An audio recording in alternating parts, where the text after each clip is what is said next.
മിശിഹായാൽ ഏറെ സ്നേഹിക്കപ്പെടുന്നവരെ, കണ്ണുനീരിൻ്റെയും വിലാപങ്ങളുടെയും ദുഃഖവെള്ളിയിൽ നിന്ന് പ്രത്യാശയുടെയും സമാധാനത്തിൻ്റെയും ഉയർപ്പ് തിരുനാളിലേക്കുള്ള ദൂരത്തിൻ്റെ അളവുകോലാണ് ദുഃഖശനി, വലിയ ശനി, വിശുദ്ധ ശനി, സുവിശേഷ ശനി എന്നൊക്കെ ഈ ഒരു ദിവസത്തെ നാം ഓർക്കാറുണ്ട്. നിശബ്ദതയുടെ ഒരു ദിവസമായിട്ടാണ് സുവിശേഷങ്ങളിൽ നാം ഈ ഒരു ദിവസത്തെ കാണുക. ഈശോയുടെ കുരിശുമരണത്തിനു ശേഷം ഈശോ ഉയർക്കുന്നതുവരെ നിശബ്ദനായിരുന്ന് ശാന്തതയിൽ ദൈവവുമായുള്ള സംഭാഷണത്തിൽ ഐക്യപ്പെട്ടിരുന്നു എന്ന് കരുതുന്ന ഒരു ദിവസമായിട്ടാണ് നാം വലിയ ശനിയെ മനസ്സിലാക്കേണ്ടത്. ഇന്നത്തെ ആരാധനക്രമത്തിൽ പ്രധാനമായും 3 കർമ്മങ്ങളാണ് നമ്മൾ അനുഷ്ഠിക്കുക. ഒന്നാമതായി ജ്ഞാനസ്നാന വ്രത നവീകരണം. ആദിമസഭയിൽ വലിയ ശനിയാഴ്ച മാമോദീസ നൽകുന്ന ഒരു പതിവുണ്ടായിരുന്നു. ആ പതിവനുസരിച്ച് ആ പതിവിനെ ഓർമ്മപ്പെടുത്തിക്കൊണ്ട് ഇന്ന് നമ്മൾ ജ്ഞാനസ്നാന വ്രത നവീകരണം നടത്തുകയാണ്. ജ്ഞാനസ്നാനം എന്നാൽ ഈശോയോടുകൂടെ മരിച്ച് അടയ്ക്കപ്പെട്ട് ഉയർത്തെഴുന്നേൽക്കുന്ന അനുഭവമാണെന്ന് പറഞ്ഞു തരുന്നത് പൗലോസ്ലീഹായാണ്.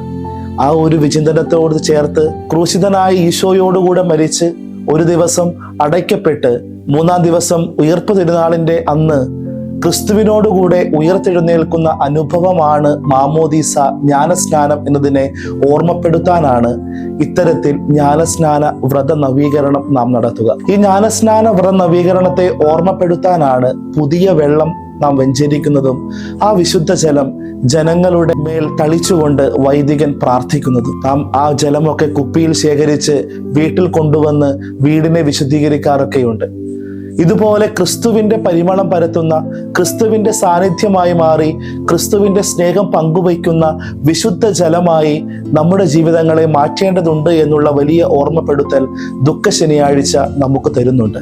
രണ്ടാമതായിട്ട് നമ്മൾ ചെയ്യുന്നത് പുതുതിരിയുടെ വെഞ്ചരിപ്പാണ്. ഞാൻ ലോകത്തിന്റെ പ്രകാശമാണ്, എന്നെ അനുഗമിക്കുന്നവൻ അന്ധകാരത്തിൽ നടക്കുകയില്ല എന്നുള്ള ഈശോയുടെ സദ്വചനത്തെ മുൻനിർത്തിക്കൊണ്ട് ലോകത്തിന്റെ പ്രകാശമായി മാറേണ്ടവനാണ് ഓരോ ക്രൈസ്തവനും എന്നുള്ള ഓർമ്മപ്പെടുത്തലാണ് ഈ ഒരു പുതിയ തിരി കത്തിച്ചുകൊണ്ട് നമ്മൾ അനുസ്മരിക്കുക. തീർച്ചയായും ക്രിസ്തുവാണ് ലോകത്തിന്റെ പ്രകാശം. ആ പ്രകാശത്തിൽ നിന്നും പ്രകാശം സ്വീകരിച്ച്, ശക്തി സ്വീകരിച്ച് മലമേൽ ഉയർത്തപ്പെട്ട നഗരം പോലെ ക്രിസ്തുവിന്റെ സ്നേഹത്തെ പങ്കുവയ്ക്കുന്ന, പ്രചരിപ്പിക്കുന്ന, പകർന്നു കൊടുക്കുന്ന പ്രകാശനാളങ്ങളായി നമ്മളും ജ്വലിക്കേണ്ടതുണ്ട്. മൂന്നാമതായിട്ട് നമ്മൾ നടത്തുന്ന കർമ്മം എന്ന് പറയുന്നത് അനുരഞ്ജനത്തിന്റെ കർമ്മമാണ്. മാമോദീസായും തൈലാഭിഷേകവും പരിശുദ്ധ കുർബാനയും സ്വീകരിക്കുന്ന ഏതൊരു ക്രൈസ്തവനും സഹോദരനുമായ ഐക്യത്തിൽ, സഹോദരനുമായ സ്നേഹത്തിൽ ആയിരിക്കണം എന്നുള്ള വലിയ ഓർമ്മപ്പെടുത്തൽ. വിശുദ്ധ കുർബാനയുടെ തുടക്കത്തിൽ അനുരഞ്ജനത്തോടുകൂടെ കർത്താവിന്റെ ബലിയർപ്പിക്കാൻ കടന്നു വരണം എന്നുള്ള വലിയ ആവശ്യം നാം തന്നെ ഉന്നയിക്കുന്നുണ്ട്. സ്വന്തം സഹോദരനെ സ്നേഹിക്കാത്തവന് കാണപ്പെടാത്ത ദൈവത്തെ സ്നേഹിക്കാൻ കഴിയുകയില്ല എന്നുള്ള യോഹന്നാൻ ശ്ലീഹായുടെ ഓർമ്മപ്പെടുത്തലും നമ്മുടെ ചിന്തയിൽ ഇന്ന് ഉണ്ടാകട്ടെ. തീർച്ചയായും എല്ലാവരോടും സ്നേഹിച്ച്, ശത്രുക്കളെ പോലും സ്നേഹിക്കാൻ പഠിപ്പിച്ച ക്രിസ്തുവിന്റെ സ്നേഹം കൂടുതലായി അനുഭവിച്ച്, എല്ലാവരോടും രമ്യപ്പെട്ട് അനുരഞ്ജനത്തോടുകൂടെ ആയിരുന്ന് ഉദ്ധാനത്തിന്റെ സ്നേഹം സ്വന്തമാക്കാൻ നമുക്കും പരിശ്രമിക്കാം. ദുഃഖവെള്ളി കഴിഞ്ഞ് ഈസ്റ്റർ ഞായറിലേക്കുള്ള ആ ഒരു നിശബ്ദത ഓർമ്മപ്പെടുത്തുന്ന മറ്റൊരു വലിയ പാഠമുണ്ട്. നിശബ്ദതയിൽ നാം എന്താണ് ചെയ്യേണ്ടത്? തീർച്ചയായും ക്രൂശിതനായ ഈശോയുടെ കുരിശിന്റെ മറുപുറം ഇന്നും അനാഥമാണ്. അവിടെ മറ്റൊന്നുമില്ല. നമ്മുടെയൊക്കെ വേദനകൾക്കും സങ്കടങ്ങൾക്കും നൊമ്പരത്തിനും അപ്പുറം ഈശോയുടെ ഉദ്ധാന അനുഭവം സ്വന്തമാക്കണമെങ്കിൽ ഈശോ തറയ്ക്കപ്പെട്ട കുരിശിന്റെ മറുപുറത്ത് നമ്മുടെ ജീവിതങ്ങളെയും ചേർത്ത് വെച്ച് കുരിശിൽ തറച്ച് ക്രിസ്തുവിനോടുകൂടെ ഉയർക്കണം എന്നുള്ള വലിയ ഓർമ്മപ്പെടുത്തലും ഈ വലിയ ശനിയാഴ്ച നമുക്ക് തരുന്നുണ്ട്. മതവർദ്ധന കാലത്ത് ജീവിച്ചിരുന്ന മഹാനായ വിശുദ്ധനാണ് ക്ലോവിസ്.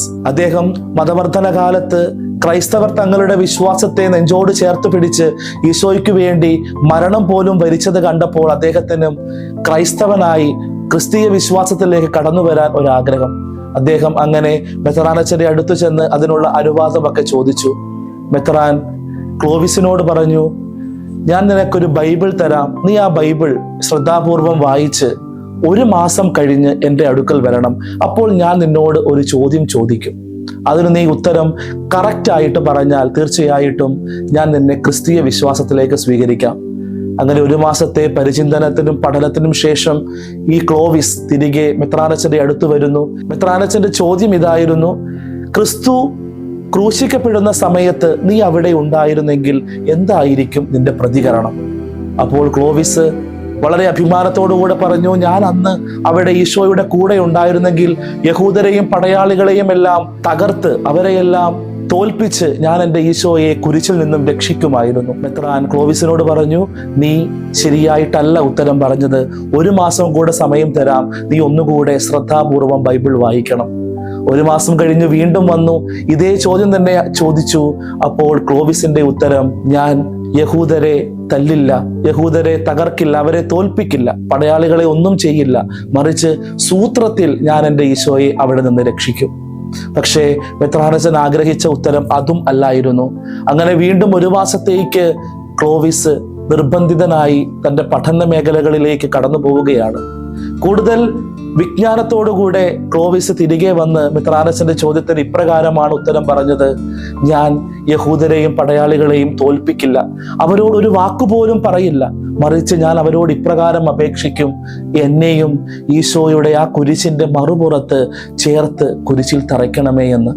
പ്രിയമുള്ളവരെ, ഈ ഒരു വലിയ ശനിയാഴ്ച, വിശുദ്ധ ശനിയാഴ്ച, ഒരു വിശുദ്ധിയിലേക്കുള്ള ഒരു പ്രയാണത്തിലേക്ക് നമ്മെ ക്ഷണിക്കുന്നു. എന്തിനാണ് ഈ ഒരു വലിയ ശനിയാഴ്ച നിശബ്ദതയുടെ ദിവസമായി മാറിയത് എന്നുള്ള ചോദ്യത്തിനുള്ള ഉത്തരം മറ്റൊന്നുമല്ല, നിനക്ക് നിന്റെ ജീവിതത്തെ ക്രിസ്തുവിന്റെ കുരിശിന്റെ മറുപുറത്തോട് ചേർത്ത് വയ്ക്കുവാനുള്ള ഒരു ദിനമാണ് വലിയ ശനിയാഴ്ച. ക്രിസ്തുവാകുന്ന പ്രകാശത്തെ അനുഗമിച്ച് ലോകത്തിൽ ക്രിസ്തുവിന്റെ സ്നേഹം, പ്രകാശം പങ്കുവയ്ക്കാൻ, ക്രിസ്തുവാകുന്ന പുതുവെള്ളം, ആർക്കെങ്കിലും ദാഹിക്കുന്നെങ്കിൽ എൻ്റെ അടുക്കൽ വന്ന് കുടിക്കട്ടെ എന്ന് പറഞ്ഞ ക്രിസ്തുവിന്റെ വചനങ്ങളെ ഹൃദയത്തിൽ സ്വീകരിച്ച് ക്രിസ്തുവിന്റെ സ്നേഹമാകുന്ന, ക്രിസ്തുവിന്റെ സമാധാനമാകുന്ന, ക്രിസ്തുവിന്റെ സന്തോഷമാകുന്ന ജലം കൊണ്ട് മറ്റുള്ളവരുടെ ദാഹമടയ്ക്കാൻ, എല്ലാവരോടും രമ്യതപ്പെട്ട് ഐക്യത്തിലും സ്നേഹത്തിലും കർത്താവിന്റെ ബലിയർപ്പിക്കാൻ ഈ ഒരു വലിയ ശനിയാഴ്ച നമുക്ക് ഒരു പാഠമായിരിക്കട്ടെ, ഓർമ്മപ്പെടുത്തലായിരിക്കട്ടെ. വലിയ ശനിയാഴ്ചയുടെ മംഗളങ്ങളും പ്രാർത്ഥനകളും, കടന്നു വരുന്ന ആഗതമാകുന്ന ഉദ്ധാനത്തിന്റെ എല്ലാ ആശംസകളും ഏവർക്കും സ്നേഹത്തോടെ നേരുന്നു. ഉദ്ധിതനായ ഈശോ നമ്മെ സമൃദ്ധമായിട്ട് അനുഗ്രഹിക്കട്ടെ. ആമേൻ.